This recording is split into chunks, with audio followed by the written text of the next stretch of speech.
Bonjour, un peu de temps, le ramadan. Et bien sûr, il faut donner quand même quelques conseils à propos du ramadan parce qu'il y a beaucoup de jeunesse qui a peur. Ils ont peur parce que la journée sera longue et ils vont jeûner 18 ou 19 heures, surtout les jeunes qui vivent en Europe et en Amérique.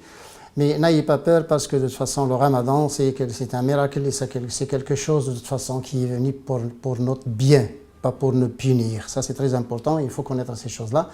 Et le ramadan, ce n'est pas la faim ou la soif, mais c'est plutôt psychique, parce que plus on mange la nuit, et vous voyez, moins on se porte bien donc, pendant la journée. Donc moins vous mangez la nuit, enfin, si vous, le peu de choses que vous pouvez, donc il faut que ce soit quand même quelque chose de propre et de fort. Le moins que vous mangez et le mieux vous portez pendant la journée. Donc il faut quand même admettre donc, cette situation.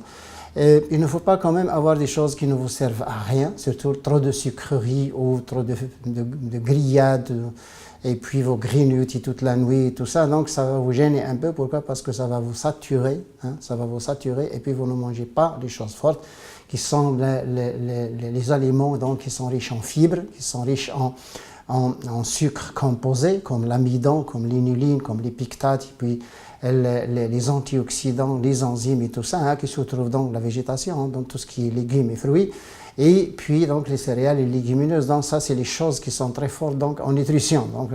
Ayez donc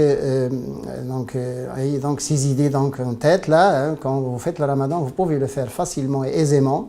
Et ne pensez à rien et n'ayez pas peur. De toute façon, il faut se préparer psychiquement. Et puis la nuit, donc, ne mangez pas trop de protéines pendant la nuit parce qu'il y a des enfants, enfin, il y a encore des jeunes là, qui vont à l'école, il y a des jeunes qui vont à l'université, donc les facultés et tout ça.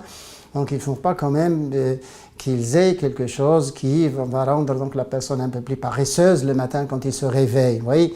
Donc mangez les choses propres, très peu de choses et ne mangez pas la nuit. Donc c'est surtout l'iftar, c'est-à-dire lorsque vous coupez et puis lorsque vous rompez donc votre jeûne et puis suhoor, c'est-à-dire le dernier repas. Donc ayez quelque chose quand même parce que c'est tout pour les jeunes. Enfin à un autre épisode, Inch'Allah.